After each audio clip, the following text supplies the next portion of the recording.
Hello friends, तो आज हम एक्सप्लेन करने वाले हैं हाल ही में आई एक और शानदार web series the bets of Bollywood. तो चलिए शुरू करते हैं। एपिसोड 1 की शुरुआत में हम मूवी की शूटिंग का सीन देखते हैं, जहां एक स्टंट मैन स्टंट कर रहा होता है और वो बुरी तरह से घायल हो जाता है। ये देखकर डायरेक्टर कहता है कि इस सीन को आज ही कंप्लीट करना होगा, इस वजह से किसी दूसरे आदमी को लेकर आओ, वरना वो प्रोड्यूसर फ्रेडी हमें जीने नहीं देगा। तभी वहाँ पर फ्रेडी आ जाता है और प्रोड्यूसर को गाली देने लगता है। फ्रेडी प्रोड्यूसर को डांटते हुए कहता है, तूने कहा था आज ही ये सीन खत्म हो जाएगा, अब तू बता मुझे कि ये सब कैसे होगा। सीरीज का हीरो पीछे खड़ा हुआ आसमान ये सब कुछ देख रहा होता है। इस पर वो कहता है कि आप कहो तो मैं ट्राई करके देखता हूँ। फ्रेडी कहता है कि सीन तो आज किसी भी हाल में होना ही चाहिए। अब फ्रेडी की नज़र में अच्छा बनने के लिए आसमान वो स्टंट वाला सीन कर लेता है। फिर हम देखते हैं कि आसमान इस सीन को बहुत अच्छे से करता है और उसे मूवी मिल जाती है और आसमान की मूवी हिट हो जाती है। आसमान को कई सारे धक्के खाने के बाद ये फिल्म मिली थी जिसमें उसे आउटसाइडर का रोल मिला था। इसके बाद हम आसमान और उसके दोस्त प्रवेश को साथ में देखते हैं, जो थिएटर में अपनी मूवी पर लोगों के रिएक्शन देखकर बहुत खुश हो रहे थे। अब प्रवेश और आसमान घर जा रहे होते हैं। तभी वहाँ पर गैंगस्टर गफूर के गुंडे आ जाते हैं, जो कि परवेश के दोस्त होते हैं, और वे आसमान के साथ एक फोटो खिंचवाकर वहां से चले जाते हैं। इसके बाद हम अवतार नाम के एक सिंगर को देख पाते हैं, जो कि बैकग्राउंड में कुछ ज्यादा ही अच्छा गा देता है। इस वजह से मेन सिंगर उसे वहां से भगा देता है। असल में अवतार कई सालों से सिंगर बनकर एक ब्रेक चाहता है, लेकिन उसे कहीं भी काम नहीं मिला। इस वजह से वो थक हार कर छोटे मोटे काम ही कर रहा है। इधर आसमान जब घर पर आता है तो उसके मम्मी पापा मुंबई उससे मिलने आए हुए थे। वे लोग बहुत खुश होते हैं क्योंकि उनके बेटे की पहली फिल्म हिट हो गई। तभी वहाँ पर अवतार भी आ जाता है और हमें पता चलता है कि ये आसमान के पापा का दोस्त है। अब ये सभी मिलकर बहुत सारी बातें करते हैं। इसके बाद आसमान अपनी मूवी का रिव्यू देखने लगता है। तभी एक रिव्यू देने वाला आसमान की मूवी की बुराई कर रहा होता है, जिसे देखकर आसमान का मूड खराब हो जाता है। इधर आसमान के पापा और अवतार दोनों मिलकर शराब पीते हैं और अपने पुराने दिन याद कर रहे होते हैं। इसके बाद हम आसमान की मूवी की सक्सेस पार्टी का सीन देखते हैं, जहां फ्रेडी मीडिया के सामने बड़ी बड़ी बातें फांक रहा था। तभी वहां पर आसमान अपनी फैमिली के साथ आता है। थोड़ी ही देर में वहां पर करण जौहर और रणवीर सिंह भी आते हैं और इनकी बातों से हमें पता चलता है कि करण रणवीर के साथ एक मूवी शुरू करने वाला था, मगर रणवीर सिंह के पैर में फ्रैक्चर है, इसलिए रणवीर तो ये फिल्म नहीं कर पाएगा। थोड़ी ही देर में वहाँ पर जरज सक्सेना नाम का एक एक्टर आता है, जो पहले कुछ फिल्मों में काम कर चुका है, लेकिन वो कई सालों से फिल्म इंडस्ट्री से गायब था। इस वजह से अब उसे कोई नहीं जानता। इसके बाद वहाँ बॉलीवुड का सबसे बड़ा एक्टर अजय तलवार आता है। उसे देखकर तो जनता पागल ही हो जाती है। वहीं फ्रेडी भी आसमान को अजय से मिलवाता है। अजय भी आसमान की बहुत तारीफ करता है। इसके बाद फ्रेडी अजय तलवार को साइड में ले जाकर उससे कहता है कि अब तुम सैलाब 2 मूवी के लिए हाँ कर दो, ये मूवी खूब पैसा कमाएगी। मगर अजय तलवार को मूवी की कहानी में बिल्कुल भी दम नहीं लग रहा था, इसलिए वो मूवी को करने से मना कर देता है। इधर हम रणवीर सिंह को देखते हैं, जो कि असल में बिल्कुल ठीक था, उसके पैर में कोई मोच नहीं आई थी। रणवीर सिंह को तो राजा मौली के साथ मूवी बनानी थी, इस वजह से वो फ्रेंड को पाँव फ्रैक्चर होने का बहाना बता रहा था कि वो उसकी फिल्म नहीं कर पाएगा। वो अपने पास बुलाता है और कहता है कि मैं तुम्हें 3 फिल्मों का ऑफर दे रहा हूँ, तुम इस कॉन्ट्रैक्ट पर साइन कर दो। जिसे सुनकर आसमान तो बहुत खुश हो जाता है। इस पर आसमान की मैनेजर सानिया कहती है कि पहले हम कुछ बात कर लेते हैं, इसके बाद साइन करेंगे। अब सानिया आसमान को साइड में ले जाकर उससे कहती है कि तुम्हारी पहली फिल्म सुपर हिट रही है, अब तो तुम्हें बड़े बड़े ऑफर मिलेंगे, तुम ये कॉन्ट्रैक्ट साइन मत करना, वरना ये फ्रेडी तुम्हें अपना गुलाम बना लेगा। ये सुनकर आसमान फ्रेडी को मूवी करने से मना कर देता है, मगर फ्रेडी तो आसमान को इमोशनल ब्लैकमेल करने लगता है। इस पर की बातों में आ जाता है और वो बिना सानिया को बताए कॉन्ट्रैक्ट पर साइन कर देता है। इसके बाद हम करण को देखते हैं, जो कि अपने साथियों पर भड़क रहा होता है कि अब रणवीर ये फिल्म नहीं करेगा तो हम फिल्म का हीरो किसे लें, और हमें फिल्म जल्दी ही शुरू करनी है। ये सुनकर सानिया करण के पास आती है और वो किसी तरह करण के सामने आसमान का नाम रखती है। सानिया चाहती थी कि करण आसमान को एक चांस तो दे। इधर फ्रेडी और आसमान के पास एक और एक्टर आता है, जो कि फ्रेडी की अगली मूवी को बनाने वाला था और वो आसमान से कहता है कि मैं तो जल्द ही एक्टर्स राउंड टेबल पर जाने वाला हूँ। क्या उन लोगों ने तुम्हें नहीं बुलाया? ये सुनकर आसमान को मन ही मन बुरा लगता है क्योंकि उसकी फिल्म भी हिट रही है। फिर क्यों उसे राउंड टेबल पर नहीं बुलाया गया? फिर आसमान की नज़र उसी क्रिटिक्स पर पड़ती है जो कि उसे तंग कर रहा था। आसमान सीधे जाकर उसे इतना डरा देता है कि वहाँ खड़े सभी लोग बहुत ज्यादा डर जाते हैं। इसके बाद आसमान कहता है कि अरे मैं तो बस एक्टिंग कर रहा था। और ये सब कुछ करण जौहर भी देख रहा था। लेकिन फिर भी करण सानिया से कहता है कि आसमान में वो बात नहीं है जो मुझे मेरे एक्टर में चाहिए। इसके बाद वहाँ पार्टी में एक एनसीजी ऑफिसर आता है और वो ऑफिसर देखता है कि एक्टर यहाँ नशा कर रहा है और वो उस एक्टर को अपने साथ ले जाता है और ये वही एक्टर होता है जो फ्रेडी की अगली मूवी करने वाला था। इसके बाद हमें अगले दिन का सीन दिखाया जाता है। फ्रेडी अपने ऑफिस आता है तो उसे खबर मिलती है कि उसके एक्टर को एनसीजी वाले उठाकर ले गए। ये सुनकर फ्रेडी बहुत ज्यादा परेशान हो जाता है और यहाँ पर फ्रेडी से मिलने एक बिजनेसमैन आया हुआ था जिसने फ्रेडी को 300 करोड़ रुपए दिए हुए थे मूवी बनाने के लिए। और इसी वजह से वो फ्रेडी से कहता है कि तू जल्दी से जल्दी अपनी फिल्म शुरू कर, मुझे मेरा प्रॉफिट चाहिए वरना मैं तेरी कंपनी बर्बाद कर दूंगा। इसके बाद हम आसमान को देखते हैं। आसमान को उस क्रिटिक्स ने राउंड टेबल के लिए बुलाया था और आसमान भी वहीं जा रहा था। तभी हमें आसमान की मॉम नीता से पता चलता है कि वो भी मुंबई एक एक्ट्रेस बनने आई थी। कई सालों धक्के खाने के बाद उन्होंने आसमान के पापा से शादी कर ली। फिर इसके बाद आसमान और प्रवेश दोनों आसमान के राउंड टेबल के लिए आते हैं जहां पर करिश्मा नाम की एक लड़की खड़ी हुई थी जिसकी सभी लोग बहुत ज्यादा खातिरदारी कर रहे होते हैं। यहाँ हमें पता चलता है कि करिश्मा तो अजय तलवार की बेटी है जिसने अभी तक एक भी मूवी नहीं की। फिर भी उसे एक्टर्स राउंड टेबल के लिए बुला लिया गया। इसके बाद राउंड टेबल शुरू होता है और यहाँ जितने भी लोग राउंड टेबल के लिए आए थे वे सभी अपने सवालों का जवाब अच्छे से दे रहे होते हैं।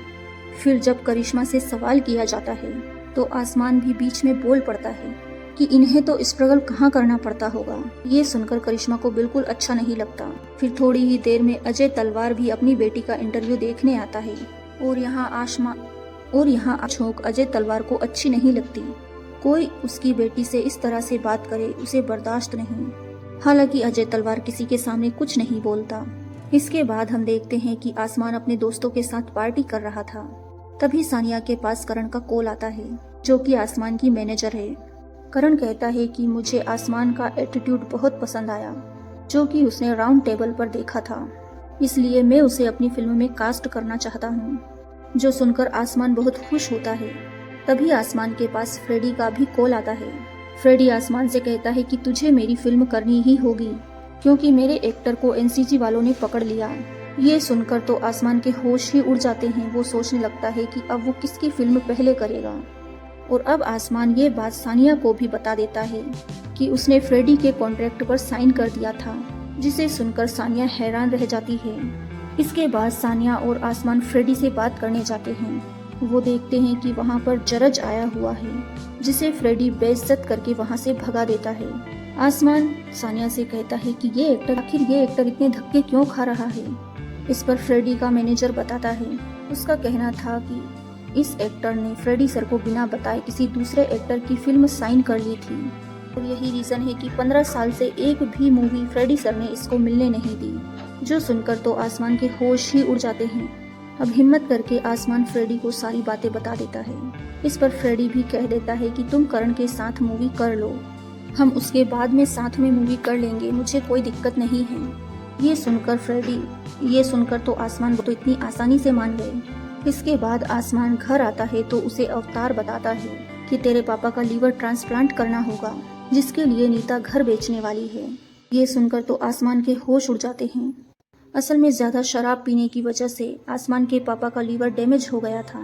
सानिया आसमान को एक एड के बारे में बताती है। उस एड को आसमान पहले करना नहीं चाहता था लेकिन अब पैसों के लिए वो ऐड करने के लिए मान जाता है।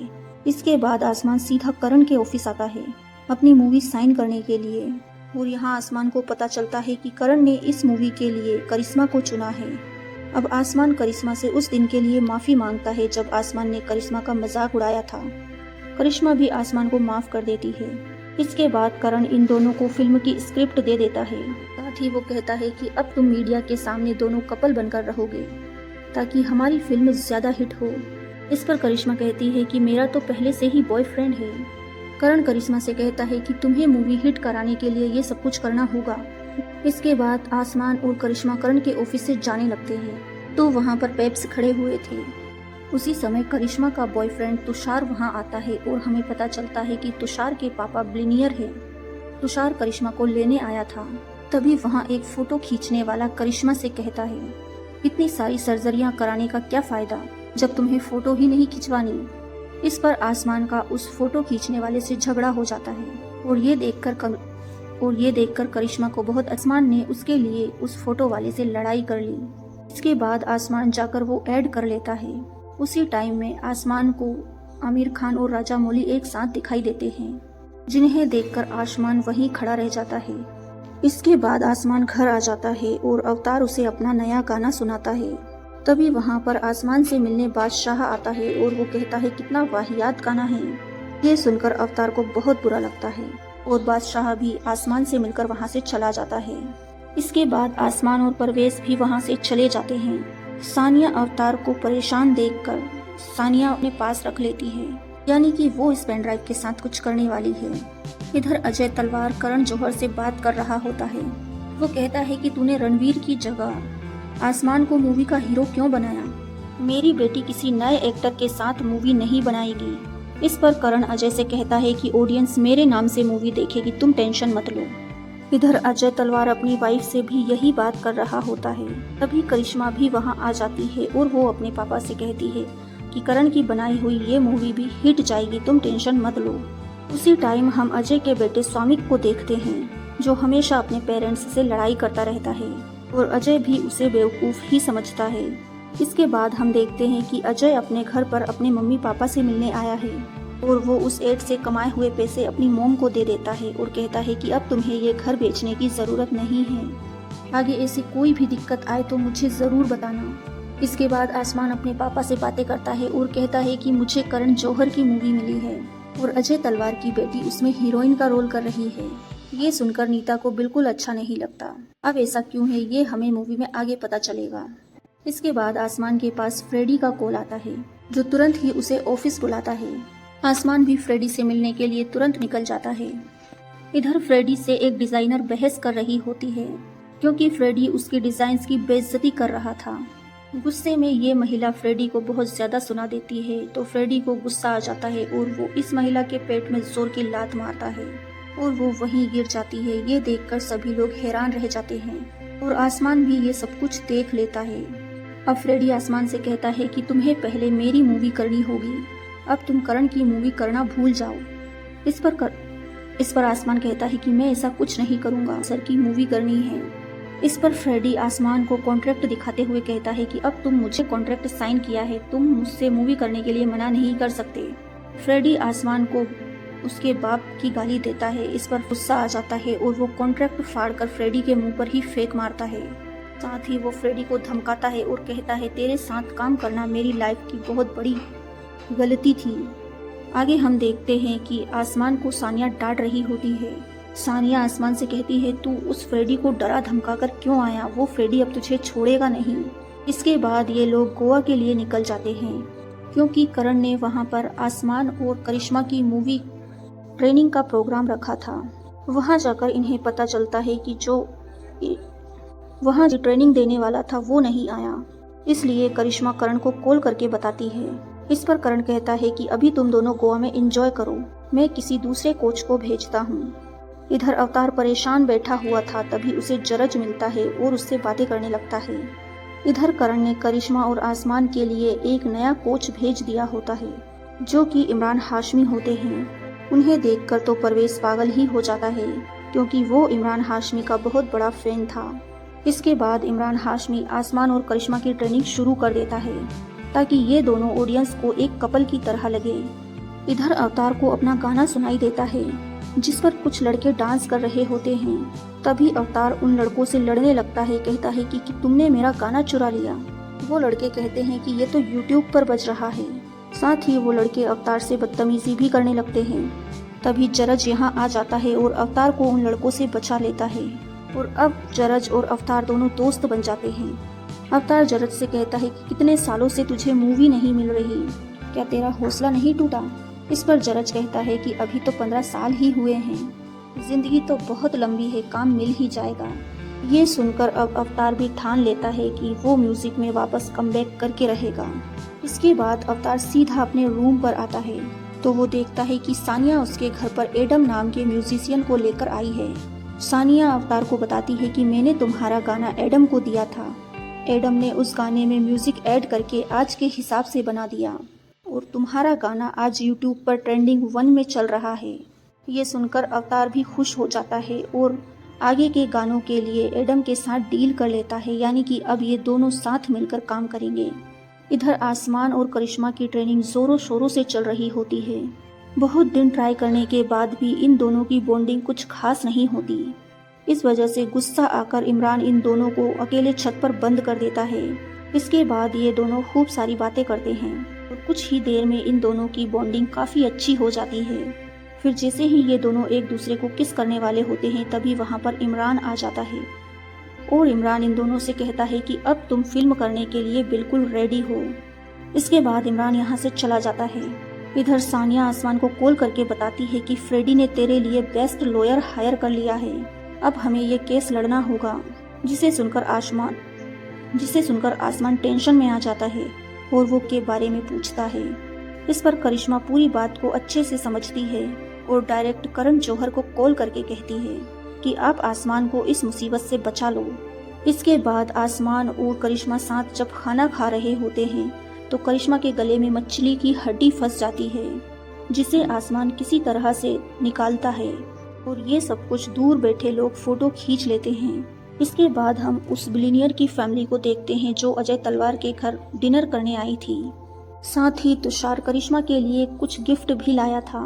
तभी यहाँ करिश्मा की वीडियो करिश्मा का भाई स्वानिक देख लेता है और वो यहाँ प्रैंक करने के लिए उसे टीवी पर चला देता है, जिसे देखकर तुषार की फैमिली हैरान रह जाती है। ये लोग गुस्से में बिना खाए पिए यहाँ से चले जाते हैं। इधर आसमान जब करण से मिलता है तो करण जाकर एनओसी लेकर आ, वरना तुझे ये फिल्म नहीं मिलेगी। जिसे सुनकर तो आसमान के होश ही उड़ जाते हैं। इधर जब करिश्मा घर आती है तो उसके पेरेंट्स उसे डांटने लगते हैं। वो कहते हैं कि तुम गोवा में ये क्या कर रही थी। करिश्मा सारी सच्चाई बताते हुए कहती है कि आसमान ने उसकी जान बचाई है। इधर आसमान सानिया से बोल रहा होता है कि मैं तो उस जरज की तरह ही बन जाऊंगा, मुझे अब कोई फिल्म नहीं मिलने वाली। ये सुनकर परवेज का दिमाग घूम जाता है और वो फ्रेडी का इंतजाम करने चला जाता है। इधर हम देखते हैं कि फ्रेडी जब मसाज करा रहा होता है तभी वहाँ पर गफूर के कुछ गुंडे आ जाते हैं। वे गुंडे फ्रेडी को मार पीट कर आसमान का फ्रेडी से डील तोड़ने वाले कॉन्ट्रैक्ट पेपर पर साइन करवा लेते हैं। डर के मारे फ्रेडी कुछ नहीं कर पाता और उसे साइन करने पड़ते हैं। इसके बाद हम देखते हैं कि अजय तलवार के सामने फ्रेडी बैठा हुआ था और वो फ्रेडी से कहता है कि मैं तेरी मूवी जब ही करूँ। अजय तलवार फ्रेडी से कान को करण की मूवी से बाहर निकलवा देगा, क्योंकि मैं नहीं चाहता कि मेरी बेटी के साथ आसमान मूवी